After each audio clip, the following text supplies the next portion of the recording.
الفيديو ده ورسالة لكل الإسماعيلاوية وجمهور الإسماعيلي وأبناء الإسماعيلي الحاليين والسابقين، وكل واحد عنده انتماء 1% لنادي الإسماعيلي. أنا جاي أقول لكم حسبي الله ونعم الوكيل في كل شخص ساهم في الوصول لنادي الإسماعيلي في هذه الحالة، لأن النادي الإسماعيلي أول مرة في حياتي أجزم إن أنا ممكن أشجع نادي الإسماعيلي أو أتابع نادي الإسماعيلي على الأقل في الدرجة الثانية أو دوري المحترفين بالمسمى الحديث. ولكن نادي الإسماعيلي ما يطمنش، نادي الإسماعيلي بيقول لك من أول جولة اعمل نفسك ميت يا هرم، اعمل نفسك ميت، ما تتابعنيش ما تشجعنيش. الناس دي بتخسر 3-1 في أول جولة من الدوري المحترفين. النادي الإسماعيلي محتاج اللي يقف جنبه، ومحتاج اللي يساعده، ومحتاج اللي يطمن جمهور نادي الإسماعيلي اللي هو يستحق أفضل من كده. وقرارات الجمعية العمومية اللي كانت دايما واقفة مع ناس كتير في مجالة نادي الإسماعيلي. النادي الإسماعيلي قال عثمان هم اللي المفروض يمسكوه، وان الواحد برضه ما عندوش القدره او عنده التاريخ الكبير لنادي الاسماعيلي. بس نادي الاسماعيلي دايما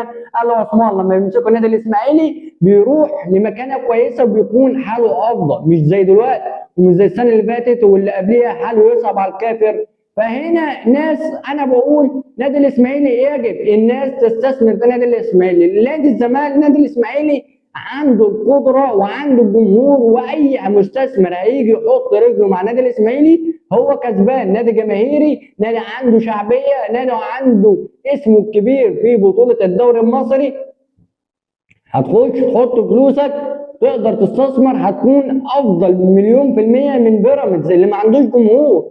فهنا بقول لكل الناس اقفوا جنب الاسماعيلي، بس ما تطبلوش للاسماعيلي، علشان انتوا لو وقفتوا جنبه والناس اللي فضلت وكانت سبب رئيسي في هبوط نادي الاسماعيلي، وهذا الحال اللي يصعب على الكافر لنادي الاسماعيلي هيفضل بهذا الشكل، لا محدش يساعده.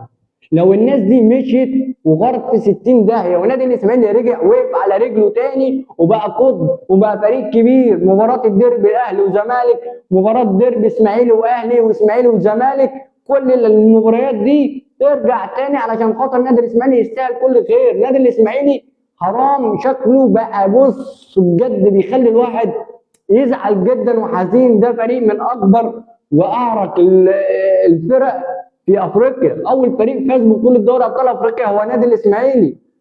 قلبي معاك يا منجاوي، قلبي معاك، لانك وحشتني التحفيل عليك والهزار معاك وكل حاجه. ولكن في الاول وفي الاخر هي دي كوره، عايزك تبقى موجود عشان ارجع احفل عليك تاني. بس ارجع لي، انا قلبي بيتمنى لك الرجوع لبطوله الدوري المصري تاني، بس بهذا الشكل ما اعتقدش. ولكن ان شاء الله اشوفك يا رب، كل الاجواء تهيئ لك ان انت تكون في الدوري المصري الممتاز السنه اللي جايه، واكسبك واحفل عليك تاني. واتمنى النادي الاسماعيلي كل التوفيق وجماهيره الكبيره. سلام.